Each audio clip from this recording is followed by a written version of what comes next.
Welcome everyone. Last video में हमने prokaryote के इनिशियल कॉम्प्लेक्स और ट्रांसक्रिप्शन के तीनों स्टेप इनिशिएशन, इलोंगेशन और टर्मिनेशन को डिटेल में स्टडी किया था। आज के वीडियो में हम यूकैरियोट के इनिशिएशन कॉम्प्लेक्स का फॉर्मेशन और इलोंगेशन और टर्मिनेशन को देखेंगे। जैसे हम आरएनए पॉलीमरेज एंजाइम के पढ़ते वक्त हम लोग जान चुके हैं कि प्रोकैरियोट में तो एक ही आरएनए पॉलीमरेज होता था, लेकिन यूकैरियोट में तीन तरह के आरएनए पॉलीमरेज होते हैं। आरएनए पॉलीमरेज 1, 2 और 3। 1 राइबोसोमल आरएनए बनता है, आरएनए पॉलीमरेज 2 मैसेंजर आरएनए और आरएनए पॉलीमरेज 3 ट्रांसफर आरएनए। बाकी ये सब आरएनए भी बनाते हैं, लेकिन जो ट्रांसक्रिप्शन की पूरी मशीनरी है वो ज़्यादातर आरएनए पॉलीमरेज 2 पे ही स्टडी किया गया है और उसका डिटेल जानकारी है। तो हम इस वीडियो में आरएनए पॉलीमरेज 2 यानी मैसेंजर आरएनए बनना डीएनए से, इसको डिटेल में पढ़ेंगे। तो कहाँ ट्रांसक्रिप्शन प्रोसेस होगा यूकैरियोट्स में? Inside the nucleus. वहाँ कहाँ हो रहा था? साइटोप्लाज्म में, क्योंकि प्रोकैरियोट में न्यूक्लियस जैसा कोई स्ट्रक्चर नहीं होता है। और ट्रांसलेशन कहाँ होता है? साइटोप्लाज्म में। सो ट्रांसक्रिप्शन और ट्रांसलेशन सेपरेटेड है। कहाँ? यूकैरियोट्स के केस में। प्रोकैरियोट्स में याद होगा कि ट्रांसक्रिप्शन और ट्रांसलेशन क्या होता था? कपल्ड होता था। यहाँ ट्रांसक्रिप्शन कहाँ होगा? न्यूक्लियस के अंदर, और ट्रांसलेशन बाद में साइटोप्लाज्म में होगा। यूकैरियोटिक ट्रांसक्रिप्शन जो होता है न्यूक्लियस में होता है, और 3 आरएनए पॉलीमरेज उसमें भाग लेते हैं अलग अलग चीजों के लिए। हमारा ध्यान सिर्फ आरएनए पॉलीमरेज 2 पे रहेगा इस वीडियो के लिए। ये भी हम लोग जानते हैं कि यूकैरियोट के केस में क्या और जरूरत होता है? कुछ प्रोटीन जिनको क्या कहते हैं? ट्रांसक्रिप्शन फैक्टर, क्योंकि इनका जरूरत किसमें है? ट्रांसक्रिप्शन के लिए। इसमें प्रोमोटर क्या होते थे? टाटा बॉक्स होते हैं। और क्या होता है? क्रोमैटिन रीमॉडलिंग होता है। क्रोमैटिन रीमॉडलिंग का क्या मतलब है? क्योंकि प्रोकैरियोट में कोई न्यूक्लियोसोम या क्रोमैटिन जैसा स्ट्रक्चर नहीं था, तो वहां जरूरत नहीं पड़ा था। यहाँ क्या होता है? डीएनए प्रोटीन के ऊपर लपटे रहता है, जिसको क्या करते हैं? क्रोमैटिन। तो उसको खोलना पड़ता है, उसको रीमॉडल करना पड़ता है, तभी डीएनए पे प्रमोटर आएगा और आगे की क्रिया होगी। आरएनए पॉलीमरेज 2 क्या बनाता है? Pre messenger RNA. प्रोकैरियोट में जो आरएनए बनता था उसका डायरेक्ट ट्रांसलेशन होता है। यहाँ क्या बनता है? Pre messenger RNA. उस पे क्या लगता है? कैपिंग होता है, स्प्लाइसिंग, मतलब उसमें यूकैरियोट के केस में इंट्रॉन एक्सॉन होते हैं, तो इंट्रॉन को हटाने को स्प्लाइसिंग कहते हैं। और पॉलीएडिनाइलेशन, एक पॉली ए टेल लगता है बिफोर ये मैच्योर आरएनए होकर साइटोप्लाज्म में जाए और प्रोटीन सिंथेसिस बनाए। तो इस प्रकार यूकैरियोट का ट्रांसक्रिप्शन प्रोकैरियोट से काफी चीजों में अलग है। पहले एंजाइम्स अलग है, जगह अलग है, ट्रांसक्रिप्शन फैक्टर्स ऐड होते हैं, और इसमें कुछ पोस्ट ट्रांसक्रिप्शनल या ट्रांसक्रिप्शन के समय मॉडिफिकेशंस होते हैं। तो सबसे पहले जो इनिशिएशन स्टेप है उसमें क्या होता है? Formation of pre initiation complex. देखते हैं इसमें क्या होता है। तो इसमें कोर प्रमोटर क्या होता था? टाटा बॉक्स, जो स्टार्ट साइड से 25 से 30 बेस पेयर पहले होता था। और भी कुछ थे, इनिशिएटेड था, बीआरई एलिमेंट था, और डाउनस्ट्रीम प्रमोटर एलिमेंट था। तो यहाँ मेन फोकस टाटा बॉक्स पे ही होगा। तो सबसे पहले टाटा बॉक्स पे कौन बाइंडिंग करता है? Transcription factor 2D। तो सबसे पहले जो ट्रांसक्रिप्शन फैक्टर आता है उसका क्या नाम है? Transcription factor 2D। फिर से रिपीट कर रहे हैं कि टीएफ मतलब ट्रांसक्रिप्शन फैक्टर, 2 मतलब आरएनए पॉलीमरेज पे जुड़ता है इसलिए 2 है, और इसका नाम क्या है? डी है, TF2D। इस TF2D के साथ क्या रहता है? TBP, टाटा बाइंडिंग प्रोटीन रहते हैं। और इसके साथ क्या रहते हैं? TATA binding protein associated factor, जो इस फिगर में नहीं दिखाया गया है। तो ये दोनों क्या करते हैं? टाटा बॉक्स को रिकॉग्नाइज करते हैं। और TATA box binding protein associated factor किसको रिकॉग्नाइज करते हैं? INR, DPE और BRE। जब टाटा बाइंडिंग प्रोटीन इसको बाइंड करेगा, ये क्या करता है, डीएनए को डिस्टॉर्ट करता है, थोड़ा मोड़ देता है, जिससे क्या होता है, अदर प्रोटीन इससे बाइंड कर सके। इसके नेक्स्ट स्टेप में क्या होता है, जब टाटा बॉक्स से टाटा बाइंडिंग प्रोटीन TF2D के साथ बाइंड कर जाता है, इसके बाद दो और ट्रांसक्रिप्शन फैक्टर आते हैं। कौन आते हैं, TF2A और TF2B। TF2A क्या करता है, इसके बगल में बाइंड करता है और स्टेबिलाईज करता है टाटा बाइंडिंग प्रोटीन और डीएनए के इंटरेक्शन को। ये जो जुड़ा हुआ है इसको TF2A मजबूती देता है। कुछ सेल में रिप्रेसर होते हैं जो इसको हटाने का कोशिश करते हैं, तो उसको TF2A रोकता है। TF2A सबसे पहले जुड़ता है, उसके बाद कौन जुड़ता है, TF2B। TF2B ब्रिज का काम करता है, किसके बीच में, TF2D और आरएनए पॉलीमरेज। इसके बाद आरएनए पॉलीमरेज आता है, तो ये आरएनए पॉलीमरेज को TF2D से जोड़ेगा, जिससे क्या होगा कि ट्रांसक्रिप्शन स्टार्ट साइट +1 से शुरू हो सके। तो ये हो गया प्रोमोटर रिकॉग्निशन। फिर क्या हो रहा है, रिक्रूटमेंट ऑफ आरएनए पॉलीमरेज 2 और TF2F। इसमें एक खास चीज है, जो आरएनए पॉलीमरेज 2 एंजाइम है जो मैसेंजर आरएनए बनेगा, ये प्रमोटर पे आता है, लेकिन अकेले नहीं आता। किसके साथ आता है, ट्रांसक्रिप्शन फैक्टर 2A इसको बाइंड करके इसके साथ लाता है, अकेले नहीं है, TF2F के साथ है।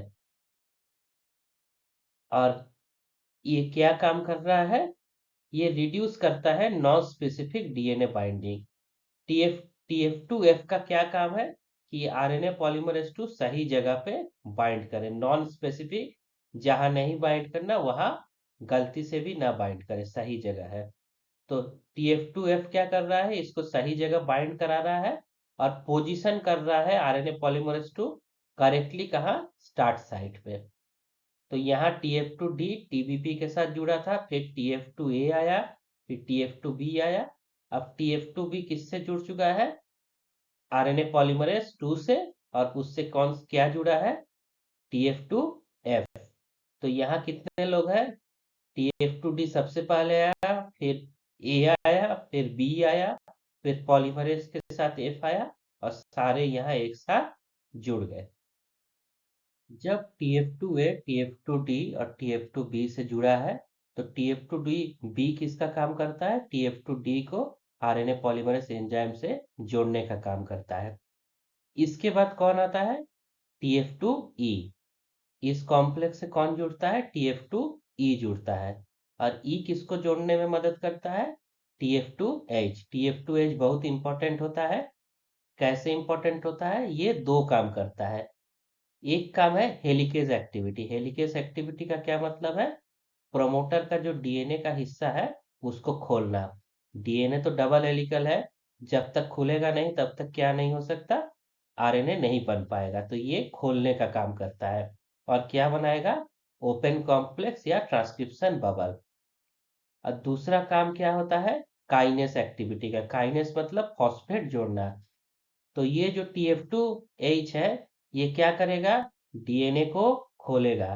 और दूसरा काम क्या करेगा, फॉस्फोराइलेट करेगा, फॉस्फेट जोड़ेगा। किसमें फॉस्फेट जोड़ेगा, C terminal domain RNA polymerase के। तो इस फिगर में आप देख सकते हैं कि आरएनए पॉलीमरेज के सी टर्मिनल डोमेन में फॉस्फेट जुड़ गया। इससे क्या होगा आगे आपको बताएंगे। फिर क्या बनता है, फॉर्मेशन ऑफ क्लोज कॉम्प्लेक्स। ये क्लोज कॉम्प्लेक्स है क्योंकि अभी तक इसमें क्या है, सारे चीज जुड़ गए हैं, जनरल ट्रांसक्रिप्शन फैक्टर सारे जुड़ गए हैं, आरएनए पॉलीमरेज भी जुड़ा है, लेकिन डीएनए क्या है, अभी भी डबल स्टैंडर्ड है, इसीलिए ये क्लोज है। ये क्या बन गया है, ओपन कॉम्प्लेक्स, क्योंकि TF2H हेलिकेज अपना काम कर दिया है और डीएनए को खोल दिया है, दोनों धागे अलग अलग हो गए हैं। और कहाँ खोला है, अराउंड ट्रांसक्रिप्शन स्टार्ट साइट पे। और जो ये स्ट्रक्चर बना है इसको क्या कहते हैं, ट्रांसक्रिप्शन बबल। और कितना डीएनए खोलता है, 12 से 15 बेस पेयर डीएनए को खोल दिया है। और क्या है, अब टेम्पलेट जो स्टैंड है जिस डीएनए से आरएनए बनेगा वो खुल चुका है। ये एक्सेसिबल हो गया है किसके लिए? आरएनए पॉलीमरेज के लिए। तो सबसे पहले क्या हुआ फिर से देख लेते हैं। TF2A था, TF2 2D सबसे पहले आया, TBP से टाटा बॉक्स से जुड़ा। फिर TF2A आया, TF2B आया। फिर कौन आया? आरएनए पॉलीमरेज 2 आया, किसके साथ? TF2F के साथ। ये जब लोग आ गए तो कौन आया? TF2E आया। TF2E किसको लाया? TF2H को लाया। TF2H का क्या काम था? इस डीएनए को खोलना, हेलिकेज एक्टिविटी को खोलना। पहले तो जुड़ गया, जुड़ के क्लोज कॉम्प्लेक्स बनाया, फिर अपना काम किया, खोल दिया, ओपन कॉम्प्लेक्स बन गया और ट्रांसक्रिप्शन बबल बन गया। दूसरा काम क्या है? Kinase activity. आरएनए पॉलीमरेज के सी टर्मिनल डोमेन में कुछ फॉस्फेट ऐड कर दिया। जब सब कोई जुड़ जाता है तो आरएनए पॉलीमरेज अपना काम शुरू करता है, क्या? डीएनए से आरएनए बनाना।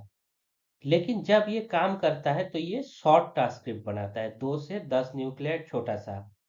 और क्या होता है, ये इससे टूट के अलग हो जाता है। इसी चीज को क्या कहते हैं? Abortive initiation. मतलब शुरुआत तो हुआ लेकिन वो आगे नहीं बढ़ा, एबॉर्ट कर गया, वो खत्म हो गया। कुछ साइकिल्स चलता है, छोटा छोटा टूट के नेसेंट आरएनए निकलता जाता है। ये इसलिए होता है कि ये प्रॉपरली अलाइनमेंट हो जाए, कि एक बार स्टार्ट हो तो फिर ना रुके, जितना टेस्ट करना हो पहले कर लो, फिर एक बार स्टार्ट हो जाए तो वो आगे चलता रहे। जब एक बार ट्रांसक्रिप्ट 10 न्यूक्लियोटाइड के करीब बना लेता है तो तब ये स्टेबलाइज हो जाता है। अब इसको किसी प्रमोटर का चिंता नहीं होता। तो TF2A जो कहे थे कि एक बहुत इंपॉर्टेंट काम करता है, क्या करता है? फॉस्फोराइलेट करता है सी टर्मिनल डोमेन को आरएनए पॉलीमरेज 2 के, वो भी सीरीन 5 में। एक सीरीन एमिनो एसिड होता है, उस पोजीशन पे फास्फेट ऐड करता है। तो इससे क्या होगा? पॉलीमरेज 2 के स्ट्रक्चर के कंफर्मेशन में कुछ चेंज आएगा। चेंज आने से क्या होगा? ये जनरल ट्रांसक्रिप्शन फैक्टर से अलग हो जाता है। लेकिन कौन जुड़ा रहता है? TF2D प्रोमोटर पे जुड़ा रहता है। और बाकी जो जनरल ट्रांसक्रिप्शन फैक्टर है वो रिलीज हो जाते हैं। और ये किस फेज में एंटर करता है? इलोंगेशन फेज में। तो इनिशिएशन फेज यही खत्म होता है। क्या हो रहा है? TF2H phosphorylate serine 5 C terminal domain पे, जिससे इसका कंफर्मेशन चेंज होगा और ये अब आगे जाने का कोशिश करेगा। और TF2D कहाँ छूट जाएगा? प्रोमोटर में। पहले क्या थे? सारे एक दूसरे से जुड़े हुए थे। तो इसमें क्या याद रखना है एग्जाम के पॉइंट ऑफ व्यू से, कि किस सीक्वेंस में ये आते हैं। तो सबसे पहले आता है डी, फिर ए, फिर बी, फिर पॉलीमरेज 2 एफ के साथ, फिर ई और एच। तो यहाँ डी याद रखना इंपॉर्टेंट है, ए भी याद रहेगा, इसमें सी कोई है नहीं। डी के बाद क्या आता है? ई, एक तरफ एक तरफ एच। और सबसे क्रिटिकल कौन है? TF2H। क्या करता है? डीएनए को खोलता है और प्रमोटर को एस्केप करता है। ये क्या किया? फॉस्फोराइलेट किया, जिससे इसका शेप बदल गया और ये आगे चलने लगा।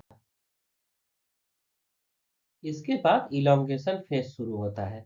जब पहला 10 न्यूक्लियोटाइड बन जाए, प्रमोटर हट जाए, अब पॉलीमरेज 2 किससे अलग हो जाते हैं? दूसरे जो ट्रांसक्रिप्शन फैक्टर थे।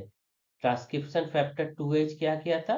फॉस्फोराइलेट किया था 5th पोजीशन के सीरीन को सी टर्मिनल डोमेन में। कुछ खास सीक्वेंस होते हैं वहीं ये करता है, जैसे यहाँ दिखाया गया है। इससे क्या होता है? प्रोमोटर तो एस्केप हो गया और दूसरा बहुत इंपॉर्टेंट काम होता है। क्या होता है? Recruitment of capping enzyme complex. आपको बताया गया है कि यूकैरियोट में क्या होता है? आरएनए में 5 प्राइम पे एक कैप जुड़ता है। तो इसी फॉस्फोराइलेशन के वजह से सूचना मिलता है कि इस पे अब क्या करना है? कैपिंग करना है। कैपिंग को हम किसी और वीडियो में डिटेल्स में देखेंगे कि क्या मैकेनिज्म होता है। अभी इलोंगेशन फेज में ये जानना जरूरी है कि इस कैपिंग प्रोसेस कहाँ स्टार्ट होता है? इलोंगेशन फेज में। कब? जब TH2A आरएनए पॉलीमरेज के सीरीन 5 को सी टर्मिनल डोमेन में फॉस्फोराइलेट करे, उसके बाद। टर्मिनल डोमेन है पॉलीमरेज 2 का, उसमें कई रिपीट्स होते हैं और उसमें 7 हेप्टापेप्टाइड सीक्वेंस होते हैं, 7 एमिनो एसिड्स होते हैं। Serine, proline, threonine, serine, fluorine, serine तो इसका जो सेकेंड सीरीन होता है वो की साइट होता है पोस्ट ट्रांसलेशन और मॉडिफिकेशन में, प्राइमरी फॉस्फोराइलेशन में। तो इसी के फॉस्फोराइलेशन से क्या हो रहा था, इसको पता चल रहा था कि इसमें क्या करना है, अब कैपिंग करना है। तो अब इवेंट्स देखते हैं कि इलोंगेशन में और क्या क्या हो रहा है। तो पॉलीमरेज 2 क्या करेगा, मूव करना शुरू होगा, किसमें, डीएनए टेम्पलेट में आगे बढ़ना शुरू हुआ। और एक बार में कितना बबल बनता है, एक बबल बनेगा 15 बेस पेयर का। और जैसे पहले भी बताया जा चुका है, सिंथेसिस किस डायरेक्शन में होता है, 5 प्राइम से 3 प्राइम में, कंप्लीमेंट्री टू टेम्पलेट स्टैंड। जो ये सीरीन रेटिड्यूस से सी टर्मिनल डोमेन में फॉस्फोराइलेशन हुआ, उसमें कौन भाग लिया, PTEFB, positive transcription elongation factor. तो कुछ अब इलोंगेशन फैक्टर भी इसमें जुड़ने लगते हैं। जो ये फास्फोराइलेशन हुआ, इसी की वजह से ये सब आने लगे हैं। फिर क्या हो रहा है, इस फास्फोराइलेशन से और कौन आ रहा है, इलोंगेशन फैक्टर आते हैं और आरएनए प्रोसेसिंग कॉम्प्लेक्स आते हैं। ये सब आने का क्या रीजन है और ये क्या करते हैं, इससे क्रोमैटिन मॉडलिंग होता है। यहाँ आप देख रहे हैं एक फैक्ट कॉम्प्लेक्स है। फैक्ट का क्या फुल फॉर्म है, फैसिलेट्स क्रोमैटिन ट्रांसक्रिप्शन। क्योंकि यूकैरियोट के डीएनए में क्या होता है, न्यूक्लियोसोम होता है। तो ये बबल को आगे बढ़ने के लिए क्या होगा, इस न्यूक्लियोसोम को हटाना पड़ेगा, प्रोटीन को हटाना पड़ेगा और डीएनए को खोलना पड़ेगा। तो इसमें क्या होते हैं, हिस्टोन चैपेरॉन्स होते हैं जो इसको अच्छे से टाइट रखता है। इसको रिमूव किया जाता है और न्यूक्लियोसोम को रिपोजिशन किया जाता है, किससे, पॉलीमरेज के आगे, कि पॉलीमरेज आगे बढ़े तो ये सब हट जाए, तभी ये क्या होगा, हेलिकेज एक्टिविटी से इसको डीएनए को खोल पाएगा। और पीछे क्या करते हैं, इसको रीअसेंबल करते हैं, जो डीएनए है फिर क्या हो जाता है, न्यूक्लियोसोम बन जाता है, हिस्टोन प्रोटीन पे ये अपना फिर से चढ़ जाता है, धागा बच जाता है।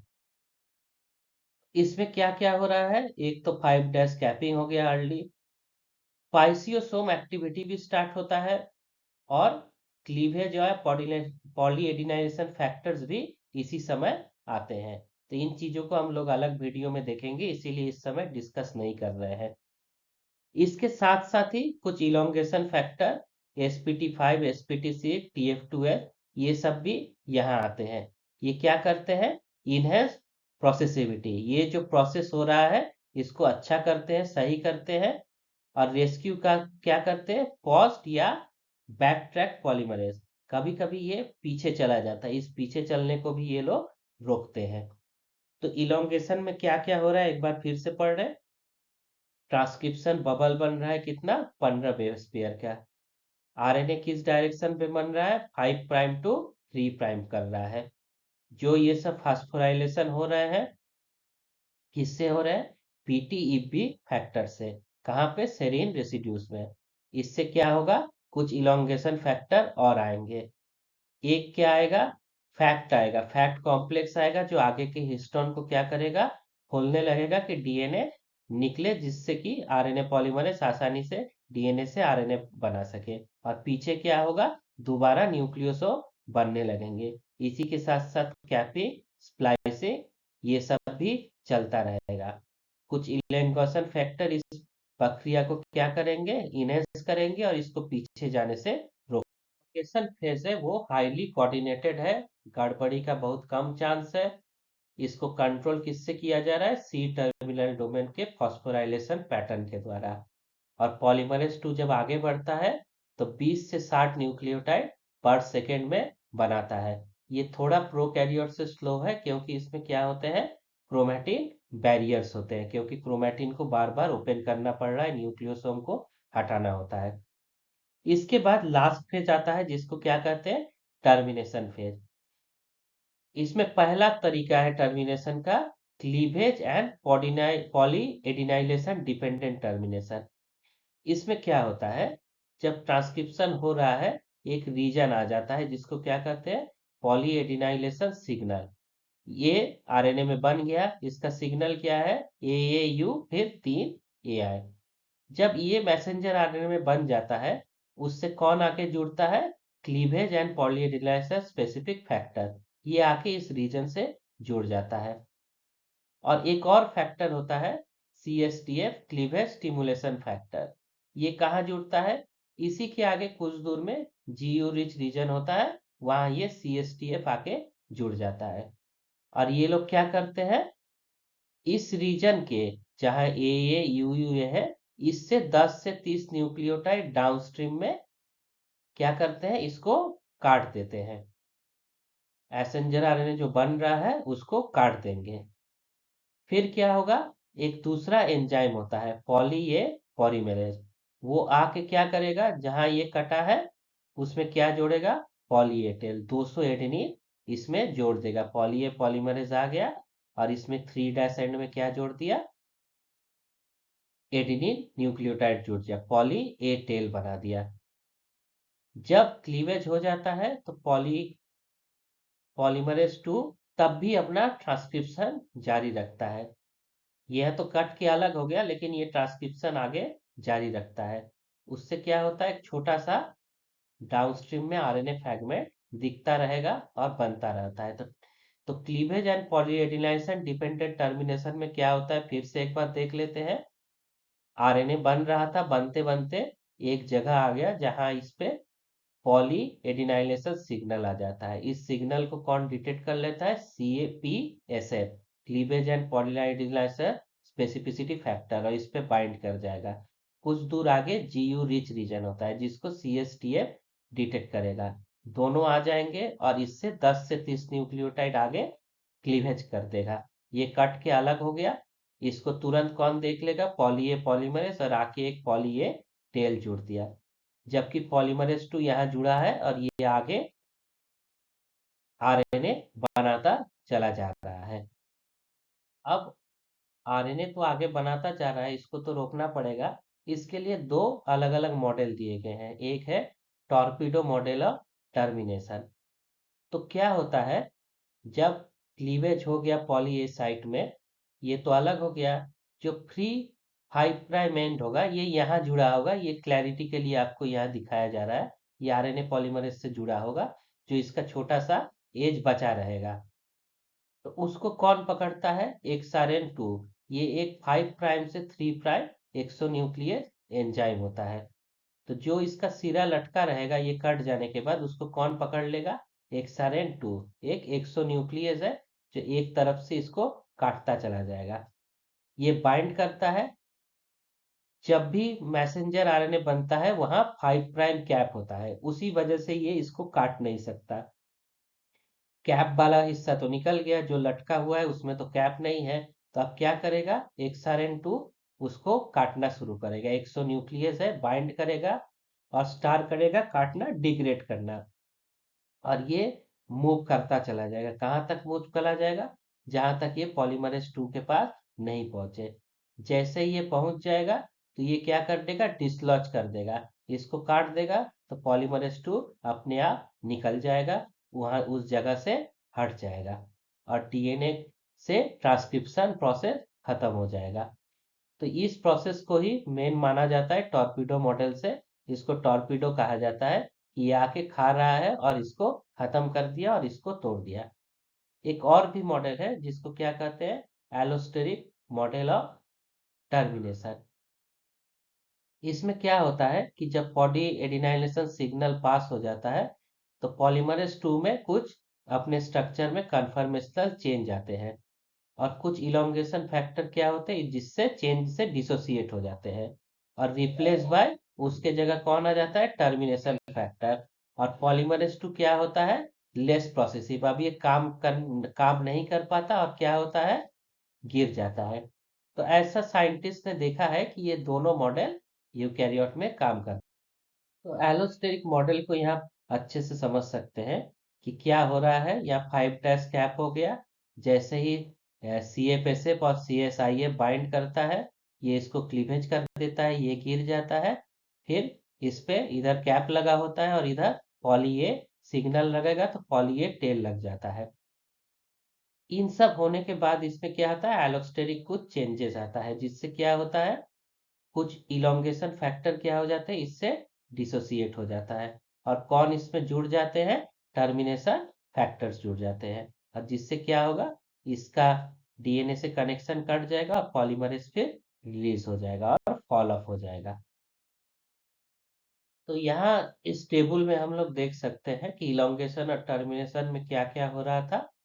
तो इलोंगेशन में सी टर्मिनल डोमेन में फास्फोराइलेशन होता है सीरीन 5 और सीरीन 2 का। टर्मिनेशन में क्या हुआ, डी फास्फोराइलेशन हुआ। उसमें क्या हो रहा था, कैपिंग स्प्लाइसिंग पॉलीएडेनाइलेशन, इसमें क्लीवेज और पॉलीएडेनाइलेशन होता है। की फैक्टर्स क्या है, spt5 tf2 ptfb, इसमें cpsf cf2 जो टॉर्पीडो का पार्ट था, xrn2 टॉर्पीडो था।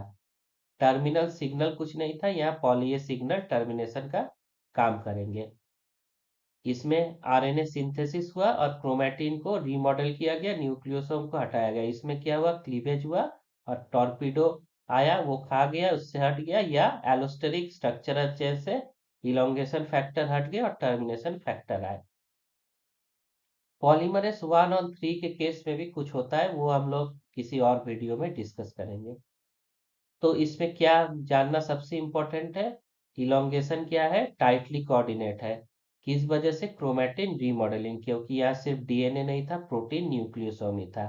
और इसमें क्या हो रहा था, मैसेंजर आरएनए में कैपिंग भी हो रहा था, स्प्लाइसिंग भी और पॉली एडिनाइलेशन भी। टर्मिनेशन किस पे डिपेंड कर रहा था, पॉली ए साइट में, और डिग्रेडेशन कहाँ हो रहा था, downstream of RNA by torpedo complex जो XRN2 था। पॉलीमरेज 2 को फुली डिसोसिएट होने के लिए क्या था, सी टर्मिनल डोमेन में डी फास्फोराइलेशन, फास्फोराइलेशन से ये काम किया, डी फार्मोनाइजेशन से ये रिलीज हो गया डीएनए से। तो ये पूरा खत्म हो गया ट्रांसक्रिप्शन का। अगले लेक्चर में हम लोग ट्रांसलेशन का बात करेंगे। और आपको वीडियो कैसा लगा ये कमेंट पे जरूर बताएं। कहीं कोई कंफ्यूजन हो तो उसको भी जरूर कमेंट करें। Thank you.